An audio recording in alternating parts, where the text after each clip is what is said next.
ಎಲ್ಲರಿಗೂ ನಮಸ್ಕಾರ ವೀಕ್ಷಕರೇ, welcome back to my channel. ನಾನು ಅನುಶ್ರೀ. ನಾನು ಇವತ್ತಿನ ದಿನ ಚಿಕನ್ ಸುಕ್ಕ ಕರಿನ ಹೆಂಗೆ ಮಾಡೋದಂತ ತೋರಿಸ್ಕೊಡಕತ್ತೀನಿ ರೀ. ಈ ಸುಕ್ಕ ಅಂತೂ ಅನ್ನವತ್ತ ರೆಸಿಪಿ ಅದ. ಯಾರೆಲ್ಲ ನಮ್ಮ ಚಾನಲ್ನ ಸಬ್ಸ್ಕ್ರೈಬ್ ಮಾಡ್ಕೊಂಡಿಲ್ಲ ಪ್ಲೀಸ್ ಬೇಗ ಸಬ್ಸ್ಕ್ರೈಬ್ ಮಾಡ್ಕೊಳ್ರಿ. ಹಂಗೆ ಬೆಲ್ ಬಟನ್ ಮೇಲೆ ಕ್ಲಿಕ್ ಮಾಡಿ ಒಂದು ಲೈಕ್ ಮಾಡಿರಿ. ಬನ್ನಿರಿ ಇವತ್ತಿನ ವಿಡಿಯೋ ನಾವು ಸ್ಟಾರ್ಟ್ ಮಾಡೋಂತ. ನಾನಿಲ್ಲಿ 1 kg ಅಷ್ಟು ನಾನು ಚಿಕನ್ ತೊಗೊಂಡಿದ್ದೀನಿ. ಈ ರೀತಿ ಚಿಕ್ಕದಾಗಿ ಪೀಸ್ ಕಟ್ ಮಾಡಿ ಇಟ್ಕೊಂಡಿದ್ದೀನಿ. ಇದನ್ನು 3 ಬಾರಿ ವಾಶ್ ಮಾಡಿ ಇಟ್ಕೊಂಡಿನಿ ರೀ. ಇವಾಗ ನಾವೇನು ಮಾಡೋಣ ಅಂದರೆ ಈ ಚಿಕನ್ನ ಸ್ವಲ್ಪ ಉಕ್ಕುರ್ಸಕ್ಕೆ ಇಟ್ಬಿಡೋಣ. ಅಂದರೆ ಸ್ವಲ್ಪ ಉಕ್ಕುರ್ಸ್ಕೊಳ್ಳೋಣ ಅಂತ ಯಾವ ರೀತಿ ಅಂತ ತೋರಿಸ್ತೀನಿ ನಿಮಗೆ. ಈ ರೀತಿ ಒಂದು ಬಾಣಲಿನ ಬಿಸಿಗೆ ಇಟ್ಕ್ಯಾರ ಚಿಕನ್ ಹಾಕ್ಕೊಂಡು ಅದಕ್ಕೆ ಅರಿಶಿನ ಮತ್ತು ಉಪ್ಪು, 1 ಚಮಚದಷ್ಟು ಉಪ್ಪು, ಅರ್ಧ ಚಮಚದಷ್ಟು ಅರಿಶಿನ ಹಾಕಿ ಕ್ಯಾರ ಈ ರೀತಿ ಚೆನ್ನಾಗಿ ಮಿಕ್ಸ್ ಮಾಡ್ಕೊಳ್ರಿ.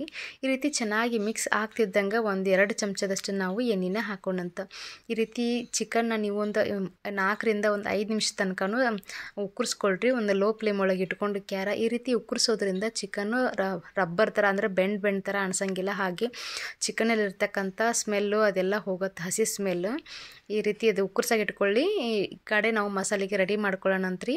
ಈ ಕಡೆ ನಾನು 1.5 ಉಳ್ಳಾಗಡ್ಡಿನ ದೊಡ್ಡದಾಗಿ ಕಟ್ ಮಾಡಿ ಇಟ್ಕೊಂಡು ಕ್ಯಾರ ಮಿಕ್ಸಿಗೆ ಹಾಕ್ಕೊಂಡು 1 ಇಂಚಿನಷ್ಟು ನಾನು ಚಕ್ಕಿನ ಹಾಕ್ಕೊಳಕತ್ತೀನಿ. ಹಂಗೆ 1-2 ಲವಂಗ, ಹಾಗೆ 1 ಅರ್ಧ ಚಮಚದಷ್ಟು ನಾನು ಕಾಳು ಮೆಣಸನ್ನ ಹಾಕಾಕತ್ತೀನಿ ರೀ. ಈ ರೀತಿ ಕಾಳು ಮೆಣಸು ಹಾಕಿದಾದ್ಮೇಲೆ ಸ್ವಲ್ಪ ಮಿಕ್ಸಿಗೆ ಹಾಕ್ಕೊಂಡು ಕ್ಯಾರ ಇವಾಗ ನಾನು ಇದಕ್ಕೆ 1 ಟಮಾಟಿನ ಹಾಕಾಕತ್ತೀನಂತ್ರಿ, ಕಟ್ ಮಾಡಿ ಇಟ್ಕೊಂಡಿದ್ದು. ಹಾಕಿ ಕ್ಯಾರ ನಾವು ಇದನ್ನು ಪೇಸ್ಟ್ನ ಮಾಡ್ಕೊಂಬಿಡೋಣಂತ. ಇವಾಗ ರೆಡಿ ಆಗೈತಿ ಮಸಾಲೆ. ಇಷ್ಟ ನೋಡ್ರಿ, ಇದಕ್ಕೆ ಮಸಾಲೆ ಬೇಕಾಗಿರೋದು, ಜಾಸ್ತಿ ಏನು ಬೇಕಾಗಿಲ್ಲ. ಈ ಕಡೆ ಉಕ್ಕುರ್ಸಾಕಿಟ್ಟಿದ್ದ ಚಿಕನ್ನ ಈ ರೀತಿ ಆಗಾಕತ್ತೈತಿ. ಇವಾಗ ನಾವು ಇದನ್ನು ತಗೊಂಡ್ಬಿಡೋಣಂತ. ಈ ಹದಕ್ಕೆ ನೀವು ಉಕ್ಕಿಸ್ಕೋಬೇಕು ನೋಡ್ರಿ, ಜಾಸ್ತಿನೂ ಹಣ್ಣು ಕುದಿಸೋಳ್ಕೋಬೇಡ್ರಿ. ಇವಾಗ ನೋಡಕತ್ತಿರಲ್ಲ, ನಾನಿಲ್ಲಿ 4 ಚಮಚದಷ್ಟು ಎಣ್ಣೆ ಹಾಕಾಕತ್ತೀನಿ. ಹಾಕಿ ಕ್ಯಾರ ಬಾಣಲಿ ಬಿಸಿ ಆಗೈತಿ. ಇವಾಗ ನಾನು 1.5 ಉಳ್ಳಾಗಡ್ಡಿನ ಕಟ್ ಮಾಡಿ ಇಟ್ಕೊಂಡಿದ್ದೆ ಉದ್ದಗ ತೆಳ್ಳಗ, ಅದನ್ನು ಹಾಕಾಕತ್ತೀನಿ ರೀ. ಹಾಕ್ಕೊಂಡು ಕ್ಯಾರ ಉಳ್ಳಾಗಡ್ಡಿನ ಆದಷ್ಟು ತೆಳ್ಳಗೆ ಕಟ್ ಮಾಡಿ ಇಟ್ಕೊಳ್ರಿ, ಬೇಕಂತಂದ್ರೆ ಎಣ್ಣೆಯಲ್ಲಿ ಬೇಗ ಫ್ರೈ ಆಗುತ್ತೆ. ಹಾಗೆ ಊಟ ಮಾಡೋ ಹೊತ್ತಿನಾಗ ಬಾಯಲ್ಲಿ ಕೂಡ ಚೆನ್ನಾಗಿ ಅನಿಸುತ್ತೆ, ಅಂದರೆ ದಪ್ಪದ ಹಸಿ ಅನ್ಸಂಗಿಲ್ಲ, ನೀಟಾಗಿ ಫ್ರೈ ಆಗಿಬಿಡುತ್ತೆ. ಇವಾಗ ನಾನು 1 ಚಮಚದಷ್ಟು ನಾನು ಇದಕ್ಕೆ ಅಲ್ಲ ಬೆಳ್ಳುಳ್ಳಿ ಪೇಸ್ಟ್ನ ಹಾಕಾಕತ್ತೀನಿ ರೀ. ಈ ಅಲ್ಲ ಬೆಳ್ಳುಳ್ಳಿ ಪೇಸ್ಟ್ ಹಾಕಿದಾದ್ಮೇಲೆ ನಾನು ಇಲ್ಲಿ 1 ಅರ್ಧ ಕಪ್ನಷ್ಟು ಹಸಿ ಕೊಬ್ಬರಿನ ಚಿಕ್ಕದಾಗಿ ಕಟ್ ಮಾಡಿ ಇಟ್ಕೊಂಡಿದ್ದೆ. ಈ ರೀತಿ ಹಸಿ ಕೊಬ್ಬರಿ ಹಾಕೋದ್ರಿಂದ ತುಂಬ ಚೆನ್ನಾಗಿ ಅನಿಸುತ್ತೆ ಟೇಸ್ಟು. ಆ ಚಿಕನ್ ಪೀಸ್ ತಿನ್ನೋವಾಗ ಒಂದೊಂದು ಪೀಸ್ ಬರುತ್ತೆ ನೋಡಿ ಹಸಿ ಕೊಬ್ಬರಿದು, ಅದಂತೂ ತುಂಬ ಚೆನ್ನಾಗಿ ಅನಿಸುತ್ತೆ ಟೇಸ್ಟು. ಒಂದ್ಸಲ ಟ್ರೈ ಮಾಡಿರಿ, ಈ ರೀತಿ ತುಂಬ ತುಂಬ ಚೆನ್ನಾಗಿ ಅನಿಸುತ್ತೆ. ಇವಾಗ ಇದನ್ನು ಎಣ್ಣೆಯಲ್ಲಿ ಈ ರೀತಿ ನೀಟಾಗಿ ಫ್ರೈ ಮಾಡ್ಕೊಳ್ಬೇಕಾಗತ್ತೆ, ಇದು ಹಸಿ ಕೊಬ್ಬರಿ ಸ್ಮೆಲ್ಲೆಲ್ಲ ಹೋಗ್ತಿರಲಿ.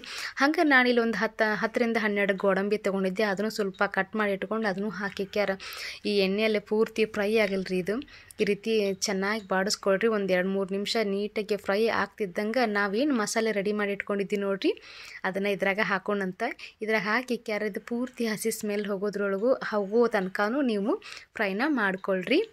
ಈ ರೀತಿ ಫ್ರೈ ಮಾಡ್ಕೊಂಡು ಅದು ಸ್ಮೆಲ್ ಹೋಗ್ತಿದ್ದಂಗೆ ನೀವು 1.5 ಚಮಚದಷ್ಟು ನಾನು ಇದನ್ನು ಧನಿಯಾ ಪುಡಿ ಹಾಕಾಕತ್ತೀನಿ ರೀ. ಹಾಗೆ ಖಾರಕ್ಕೆ ಅನುಗುಣವಾಗಿ ನಿಮ್ಗೆ ಎಷ್ಟು ಬೇಕು ನೋಡಿ ಖಾರ ಅಷ್ಟು ಹಾಕ್ಕೊಳ್ರಿ. ನಾನಿಲ್ಲಿ 1 ಚಮಚದಷ್ಟು ಖಾರ ಹಾಕೀನಿ. 1 ಅರ್ಧ ಚಮಚದಷ್ಟು ನಾನು ಗರಂ ಮಸಾಲಾನ ಹಾಕಿ ಕ್ಯಾರ ಫ್ರೈ ಮಾಡೋಕೆ ಬಿಟ್ಬಿಟ್ಟಿನಿ ರೀ. ಈ ರೀತಿ ಮಿಕ್ಸ್ ಮಾಡ್ಕೊಳ್ರಿ, ಫ್ರೈ ಆಗಲಿ. ಎಣ್ಣೆ ಒಳಗೆ ನೀರೇನು ಹಾಕಕ್ಕೆ ಹೋಗ್ಬೇಡ್ರಿ ಸದ್ಯಕ್ಕೆ. ಈ ರೀತಿ ನೀಟಾಗಿ ಫ್ರೈ ಆಗ್ತಿದ್ದಂಗೆ ನಾವು ಸ್ವಲ್ಪ ಕರಿಬೇವನ್ನ ಹಾಕೊಳ್ಳೋಂಥ 1 ಎಸಳಿನಷ್ಟು ಕರಿಬೇವು ಹಾಕಿರಿ. ಸ್ಮೆಲ್ ತುಂಬ ಚೆನ್ನಾಗಿ ಅನಿಸುತ್ತೆ, ಹಾಗೆ ಟೇಸ್ಟು ಕೂಡ ತುಂಬ ಚೆನ್ನಾಗಿ ಅನಿಸತ್ತೆ ರೀ. ಈ ಹಸಿ ಕೊಬ್ಬರಿ ಮತ್ತು ಗೋಡಂಬಿ ಮತ್ತು ಕರಿಬೇವು ಹಾಕೋದ್ರಿಂದ ಏನು ಪ್ಲಸ್ ಪಾಯಿಂಟ್ ಅಂತಂದರೆ ತಿನ್ನೋವಾಗ ಬಾಯಲ್ಲಿ ಒಂದು ಫ್ಲೇವರ್ ಬರುತ್ತೆ ನೋಡಿ, ಅದು ಮೂರು ಸೇರಿಸಿ ಒಂದು ಫ್ಲೇವರ್ ಬರುತ್ತೆ, ಅದಂತೂ ನೆಕ್ಸ್ಟ್ ಲೆವೆಲಿಗೆ ಹೋಗುತ್ತೆ. ಹಾಗೆ ಸ್ವಲ್ಪ ರುಚಿಗೆ ತಕ್ಕಂಗೆ ಸ್ವಲ್ಪ ಉಪ್ಪು, ಹಾಗೆ 1-2 ಚಮಚದಷ್ಟು ನಾನು ತುಪ್ಪನ ಹಾಕಾಕತ್ತೀನಿ ರೀ. ಈ ರೀತಿ ತುಪ್ಪ ಸ್ವಲ್ಪ ಎಲ್ಲನೂ ಹಾಕಿ ಕ್ಯಾರ ನೀಟಾಗಿ 1-2-3 ನಿಮಿಷ ನೀವು ಪೂರ್ತಿ ಹಸಿ ಸ್ಮೆಲ್ ಹೋಗಿ ಅದು ಮಸಾಲೆ ಎಲ್ಲನೂ ಕೆಂಪು ಬರಬೇಕು. ಈ ರೀತಿ ಆಯಿಲ್ ಬಿಡಬೇಕು ನೋಡ್ರಿ, ಅಲ್ಲಿವರೆಗೂ ನೀವು ಫ್ರೈ ಮಾಡ್ತಾಯಿರಿ. ಈ ರೀತಿ ಆಯಿಲ್ ಬರಬೇಕು ನೋಡ್ರಿ. ಈ ರೀತಿ ಆಯಿಲ್ ಬಂತಂದ್ರೆ ನಮಗೆ ಮಸಾಲೆ ಎಲ್ಲನೂ ರೆಡಿ ಆಗೈತಿ. ಇವಾಗ ನಾನು ಸ್ವಲ್ಪ ಪುದೀನ ಹಾಕೀನಿ, 1 ಅರ್ಧ ಕಪ್ನಷ್ಟು ಪುದೀನ, ಹಂಗೆ 1 ಅರ್ಧ ಕಪ್ನಷ್ಟು ನಾನು ಕೊತ್ತಂಬರಿ ಸೊಪ್ಪನ್ನ ಹಾಕಾಕತ್ತೀನಿ ರೀ. ಹಾಕಿ ಕ್ಯಾರ ನಾವು ಇದನ್ನು ನೀಟಾಗಿ ಫ್ರೈ ಮಾಡ್ಕೊಂಬಿಡೋಣಂತ. ಇದಕ್ಕೆ ನಾನು ನೀರೇನು ಹಾಕಾಕತ್ತಿಲ್ಲ, ನೋಡಾಕತ್ತಿರಲ್ಲ. ಫ್ರೈ ಮಾಡ್ಕೋ ಹೊತ್ನಾಗ ನೀರೇನು ಹಾಕೋದು ಬೇಡ್ರಿ. ಇದೆಲ್ಲ ನೀಟಾಗಿ ಎಣ್ಣೆ ಆಯಿಲ್ ಬಿಟ್ಟು ಆದಮೇಲೆ ನಾವೇನು ಉಕ್ಕುರ್ಸ್ಕೊಂಡಿದ್ದೀವಿ ನೋಡಿರಿ ಚಿಕನ್ನ, ಅದರಲ್ಲಿ ಸ್ವಲ್ಪ ನೀರು ಇರುತ್ತಲ್ಲ, ಸೊ ಅದನ್ನು ಅಷ್ಟನ್ನು ಹಾಕ್ಕೊಂಡು ಕ್ಯಾರ ಚೆನ್ನಾಗಿ ಮಿಕ್ಸ್ ಮಾಡೋಣ. ಇದನ್ನು ಈ ರೀತಿ ಚೆನ್ನಾಗಿ ಮಿಕ್ಸ್ ಮಾಡಿ ಒಂದು ಸಲ ಹಿಂಗೆ ಮಾಡೋದ್ರಿಂದ ಟೇಸ್ಟ್ ತುಂಬ ಚೆನ್ನಾಗಿ ಬರುತ್ತೆ. ಹಾಗೆ ತುಂಬ ಈಸಿಯಾಗಿ ಮಾಡ್ಕೋಬೋದು ಈ ಚಿಕನನ್ನು. ಏನು ಭಾಳ ಅಂಥ ಕಷ್ಟಕರ ಕೆಲಸ ಏನಿಲ್ಲ ಈ ಚಿಕನ್ ಸುಕ್ಕ ಮಾಡೋದ್ರಾಗ. ಹಾಗೆ ನಿಮ್ಗೇನಾದ್ರು ಖಾರ ಉಪ್ಪು ಏನಾರು ಸ್ವಲ್ಪ ಕಡಿಮೆ ಆಗಿದ್ದರೆ, ನಿಮ್ಗೆ ಏನೇನೋ ಸ್ವಲ್ಪ ಬೇಕು ಅನಿಸಿದ್ರೆ ಇವಾಗ ನೀವು ಖಾರ ಉಪ್ಪನ್ನ ಆ್ಯಡ್ ಮಾಡ್ಕೋಬೋದು. ಹಾಗೆ ಮಸಾಲೆ ಏನೋ ಸ್ವಲ್ಪ ಬೇಕು ಅನ್ನೋದ್ರ ಇದ್ರೆ ಅದನ್ನು ಕೂಡ ಸ್ವಲ್ಪ ಹಾಕೋಬೋದು. ಇವಾಗ ನೋಡಕತ್ತಿರಲ್ಲ, ಇದನ್ನು ಹಾಕಿ ನಾನು ಪೂರ್ತಿ ಚೆನ್ನಾಗಿ ಮಿಕ್ಸ್ ಮಾಡಾಕತ್ತಾದ್ಮೇಲೆ ಇದು ಈ ರೀತಿ ಆಯಿಲ್ ಎಲ್ಲ ಬಿಡಬೇಕು. ಬಿಟ್ಟಾದಮೇಲೆ ಸ್ವಲ್ಪ ನೀರು ಹಾಕೊಳ್ಳೋಣಂತ್ರಿ. ಒಂದು ಅರ್ಧ ಕಪ್ನಷ್ಟು ನಾನು ನೀರು ಹಾಕೀನಿ. ನೀರು ಹಾಕಿ ಲೋ ಫ್ಲೇಮ್ ಒಳಗೆ ಬಿಟ್ಟು ಒಂದು ಪ್ಲೇಟ್ ಮುಚ್ಚಿ ಚಂದ ಕುದಿಸಿದ್ರೆ ಅಂತಂದ್ರೆ ಈ ಮಸಾಲೆ ಎಲ್ಲ ಕಪ್ಪಾಗಬೇಕು ನೋಡ್ರಿ.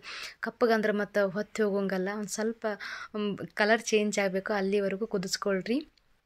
ಈ ರೀತಿ ಆಯಿಲ್ ಎಲ್ಲ ಬಿಡಬೇಕ್ರಿ. ಈ ರೀತಿ ಚಿಕನ್ನ ಈ ರೀತಿ ಆಯಿಲ್ ಬಿಡ್ತಂತಂದ್ರೆ ಖಾರ ಮಸಾಲೆ ಉಪ್ಪು ಎಲ್ಲ ನೀಟಾಗಿ ಎಣ್ಣೆಯಲ್ಲಿ ಬೆಂದು ಈ ರೀತಿ ಆಯಿಲ್ ಬರುತ್ತೆ. ಆವಾಗ ಚಿಕನ್ ಟೇಸ್ಟು ತುಂಬ ಚೆನ್ನಾಗಿ ಅನಿಸುತ್ತೆ. ಆವಾಗ ಏನು ಮಾಡಬೇಕಪ್ಪ ಅಂತಂದ್ರೆ ಒಂದು ಚಮಚದಷ್ಟು ನಾನು ಕಸೂರಿ ಮೆಂತ್ಯ ತೊಗೊಂಡಿದ್ದೆ ರೀ. ಅದನ್ನು ಸ್ವಲ್ಪ ಚೆಂದಾಗಿ ತಿಕ್ಕಿ ಹಾಕಿಬಿಟ್ರೆ ಅಂತಂದ್ರೆ ಚಿಕನ್ ಮಸ್ತಾಗ ರೆಡಿ ಆಗ್ತೈತಿ. ನೋಡಕತ್ತಿರಲ್ಲ, ನಿಮ್ಗೇನಾದ್ರು ಸ್ವಲ್ಪ ಗ್ರೇವಿ ಜಾಸ್ತಿ ಬೇಕನ್ನೋರಾಗಿದ್ದರೆ ಸ್ವಲ್ಪ ನೀರು ಹಾಕೊಂಡು ಇಟ್ಕೋಬೋದು. ನಿಮಗೆ ಇನ್ನೂ ಗಟ್ಟಿ ಬೇಕಂತಂದ್ರೆ, ಡ್ರೈ ಆಗಬೇಕಂದ್ರೆ ಇನ್ನೊಂದು ಸ್ವಲ್ಪ ಇದನ್ನು ಕುದಿಸ್ಕೊಂಡು ನೀರನ್ನ ಅಟ್ಟಿಸ್ಕೊಳ್ಬೋದು ರೀ. ನೋಡಿರಿ, ಚಿಕನ್ ಅಂತೂ ಬೆಂದೈತಿ. ಇವಾಗ ನಾವೇನು ಮಾಡೋಣ ಅಂದ್ರೆ ಇದಕ್ಕೆ ಇನ್ನೂ ಸ್ವಲ್ಪ ಮೇಲ್ಗಡೆ ಕೊತ್ತಂಬರಿ ಸೊಪ್ಪು ಹಾಕಿಬಿಟ್ವಿ ಅಂತಂದ್ರೆ ಮಸ್ತಂಗೆ ರೆಡಿ ಆಯ್ತು ನೋಡಿರಿ ಚಿಕನ್ ಸುಕ್ಕ. ಈ ರೀತಿ ರೊಟ್ಟಿ ಒಳಗೆ, ಅನ್ನದ ಒಳಗೆ ಮತ್ತು ಚಪಾತಿಗಂತರೂ ಮತ್ತು ಮಾಡಿಸಿದಂಗೆ ಆಗ್ತೈತಿ.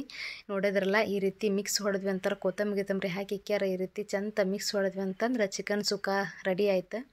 ಭಾಳ ಟೇಸ್ಟ್ ಅಂದ್ರೆ ಭಾರಿ ಟೇಸ್ಟಿ ಆಗೈತಿ. ಹಂಗೆ ಮಾಡೋಕ್ಕೂ ತುಂಬ ಈಸಿ ಆಗೈತಿ ರೆಸಿಪಿ ಇದು. ನೋಡಕತ್ತಿರಲ್ಲ, ನಮ್ಮ ಚಿಕನ್ ಅಂತೂ ರೆಡಿ ಆಗೈತಿ. ಇವಾಗಂತೂ ಬ್ಯಾಟಿಂಗ್ ಮಾಡೋದ. ನನ್ನ ಮಕ್ಕಳೆಲ್ಲ ಕಾಯಕತ್ತಾರೆ ಊಟಕ್ಕೆ. ಸೊ ನನ್ನ ಮಕ್ಕಳಿಗಂತೂ ಈ ರೆಸಿಪಿ ತುಂಬ ಇಷ್ಟ ಆಯಿತು. ಹಂಗೆ ಮನೇಲಿ ಎಲ್ಲರೂ ಇಷ್ಟಪಟ್ಟು ತಿಂದರು. ನೋಡಿದ್ರಲ್ಲ ವೀಕ್ಷಕರೇ, ತುಂಬ ಸಿಂಪಲ್ಲಾಗಿ ಈಸಿಯಾಗಿ ಈ ರೀತಿ ಚಿಕನ್ ಸುಕ್ಕ ಯಾವ ರೀತಿ ಮಾಡೋದಂತ ನಿಮಗೆ ತೋರಿಸ್ಕೊಟ್ಟೇನಿ. ಒಂದು ಸಲ ಟ್ರೈ ಮಾಡಿರಿ ನೀವು. ತುಂಬ ಈಸಿಯಾಗಿದೆ ರೆಸಿಪಿ. ನೋಡಿ ಎಷ್ಟು ಚೆನ್ನಾಗಿ ಕಾಣ್ತಿದೆ ಚಿಕನ್ ಸುಕ್ಕ. ನೋಡೋಕ್ಕೆ ಎಷ್ಟು ಚೆನ್ನಾಗಿದೆ ಅಂದರೆ ಟೇಸ್ಟು ಕೂಡ ತುಂಬ ಚೆನ್ನಾಗಿದೆ. ಒಂದು ಸಲ ಟ್ರೈ ಮಾಡಿರಿ. ಯಾರೆಲ್ಲ ನಮ್ಮ ಚಾನೆಲ್ನ ಸಬ್ಸ್ಕ್ರೈಬ್ ಮಾಡ್ಕೊಂಡಿಲ್ಲ ಪ್ಲೀಸ್ ದಯವಿಟ್ಟು ಸಬ್ಸ್ಕ್ರೈಬ್ ಮಾಡ್ಕೊಳ್ರಿ. ಹಂಗೆ ಬೆಲ್ ಬಟನ್ ಮೇಲೆ ಕ್ಲಿಕ್ ಮಾಡಿ ಒಂದು ಲೈಕ್ ಕೊಡ್ರಿ. ನೋಡಿರಿ, ಚಿಕನ್ ಅಂತೂ ಸಾಫ್ಟಾಗಿ ಆಗೈತಿ. ನಾನು ಈ ರೀತಿ ಹೇಳಿದಂಥ ಟಿಪ್ಸ್ನ ಒಂದು ಸಲ ಯೂಸ್ ಮಾಡಿ ನೋಡಿರಿ ಚಿಕನ್ ಕುರ್ಸಿ.